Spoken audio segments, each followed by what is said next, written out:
Hi guys, welcome back to learn education पर। मैं धर्म विमल आप सभी का एक बार फिर से स्वागत करता हूं।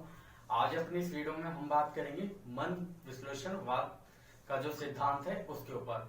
मन विश्लेषणवाद का सिद्धांत जो है वो दिया है सिगमंड फ्राइड ने।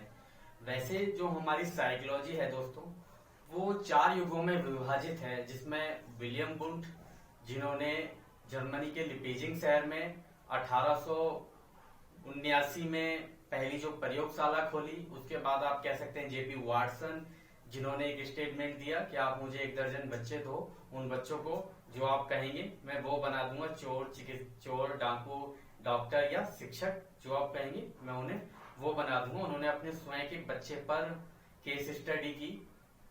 और उसके बाद जेम्स विलियम का समय आया, जिसे प्रकार्यवाद का युग भी कहते हैं, जिन्हें जेम्स विलियम को आधुनिक मनोविज्ञान का जनक भी कहा गया है। उसके बाद हम बात करेंगे आज अपनी इस वीडियो में जिस टॉपिक पर बात कर रहे हैं वो है मनोविश्लेषणवाद। मनोविश्लेषणवाद में सिगमंड फ्राइड ने जो मन है उसे 3 प्रकार में बांटने की कोशिश की। जो सिगमंड फ्राइड का जो सिद्धांत था,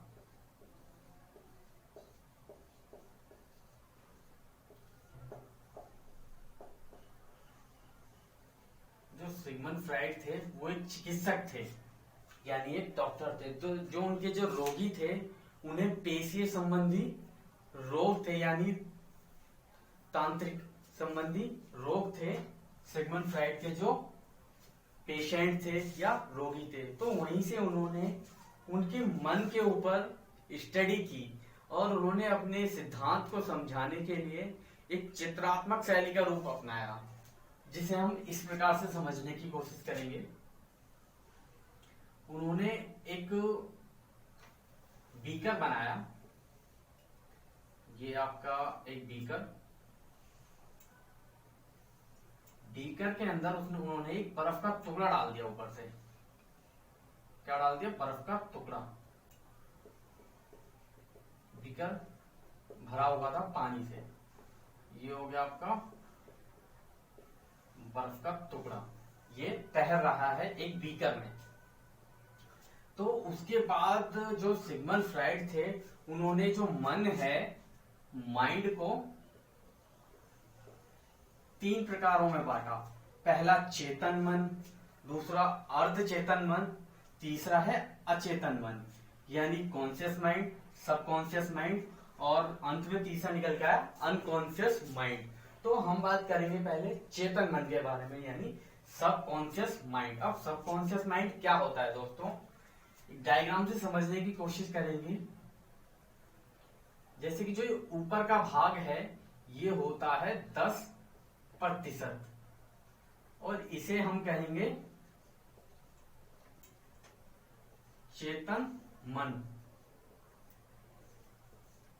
ये यानी पूरे मस्तिष्क का जो चेतन मन है दोस्तों, पूरे मस्तिष्क का ओनली 10% होता है, पूरे मस्तिष्क का। यानी ये पूरा जो बर्फ का टुकड़ा है, जो टुकड़ा ऊपर की ओर निकल रहा है, वो ओनली 10% है, जो कि एक्टिव है, जो कि सक्रिय रहता है हमेशा।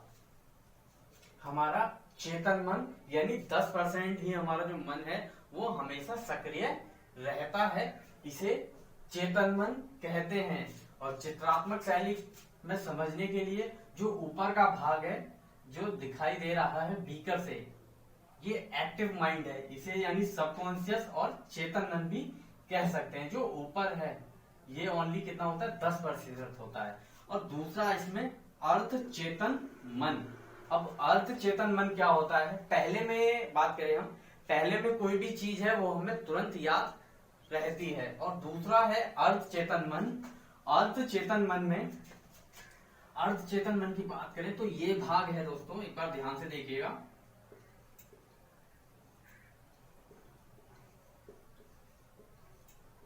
अर्ध चेतन मन। अब अर्ध चेतन मन होता है आपका मित्रों, जो भाग है ये वाला, ये भाग कभी बर्फ में ऊपर उठता है, कभी नीचे आता है, कभी ऊपर जाता है, कभी नीचे जाता है, यानी अर्ध चेतन मन। इसे हम कह सकते हैं अर्ध चेतन मन में कोई भी हमारी याद करने की जो क्षमता है वो हमें याद नहीं रहती, लेकिन अगर हम उस पर जोर डालें मस्तिष्क पर तो कोई बात हमें तुरंत याद आ सकती है। तो ये जो टुकड़ा है कभी ऊपर जा रहा है, कभी नीचे आ रहा है, ये वाला जो भाग है कभी नीचे आया पानी में, कभी ऊपर उठा, इसे कहा गया अर्ध चेतन मन। इसमें अगर हम मस्तिष्क पर जोर डालें तो हमें पुरानी बातें याद आ जाती हैं। तीसरा है अचेतन मन, जिसे अनकॉन्शियस माइंड कहा गया है। अब अनकॉन्शियस माइंड में दोस्तों ये जो नीचे का भाग बचा अंतिम, यानी जो 90% जो भाग है जो नीचे है पानी में, उसे कहा गया है अचेतन मन। अब अचेतन मन यानी जो निष्क्रिय जो मन है हमारा, उसमें जो बातें हैं जिन्हें हम भूल चुके हैं, वो आता है आपका 90%, जो कि बीकर में पूरा डूबा हुआ है नीचे की ओर, इसे अचेतन मन कहते हैं, जो कि 90% है। तो डायग्राम के माध्यम से आपको मित्रों समझ में आया होगा। मनोविश्लेषणवाद जो सिगमंड फ्राइड ने दिया, उन्होंने, ये चिकित्सक थे, उन्होंने जो मन है मनुष्य का उसे 3 प्रकार में बांटा, चेतन मन, अर्धचेतन मन और आपका अचेतन मन।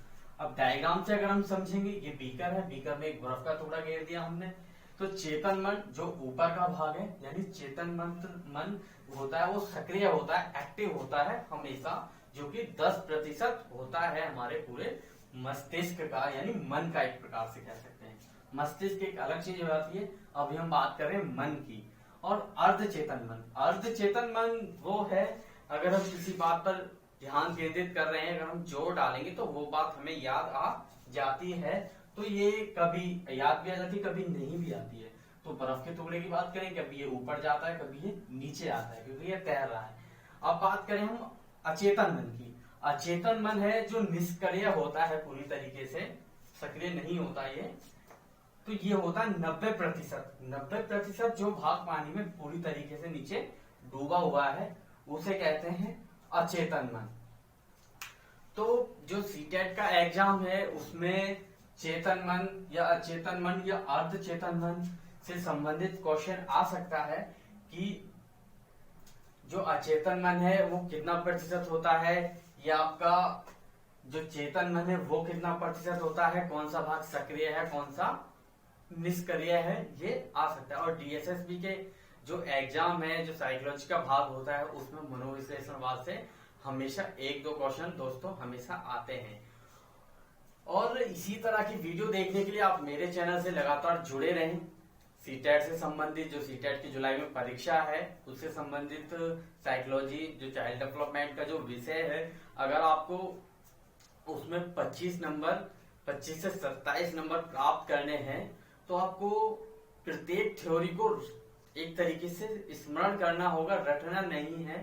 प्रत्येक थ्योरी को समझना होगा डीपली जाके कि किसने क्या क्या, जीन पियाजे, कोहलबर्ग, वाइगोस्की या गार्डनर कहें, या आपका थॉर्नडाइक कहें, या सिगमंड फ्राइड हो, विलियम जेम्स हो, तो इनकी जो सारी थ्योरी है, इन्हें काफी डीपली तरीके से पढ़ना होगा अगर आप सीटेट की जो परीक्षा है उसमें अच्छे नंबर प्राप्त करना चाहते हैं दोस्तों। और इसी तरह की वीडियो देखने के लिए आप मेरे चैनल से लगातार जुड़े रहें। और मैंने कई सारी वीडियो बनाई हुई है, तो आप प्ले लिस्ट में जाकर टारगेट सीटेट में जाकर उसे सर्च कर सकते हैं, प्ले लिस्ट में धर्मविमल लर्न एजुकेशन पर, और वहां पर आपको सारी वीडियो मिल जाएंगी। तो दोस्तों, अगर आपको मेरे द्वारा दी गई जानकारी अच्छी लगी तो आप मेरे चैनल को लाइक और सब्सक्राइब करना ना भूलें, और अपने मित्रों में शेयर भी करें, ताकि मुझे और वीडियो बनाने की थोड़ी सी आशा हो आपकी तरफ से। तो धन्यवाद दोस्तों।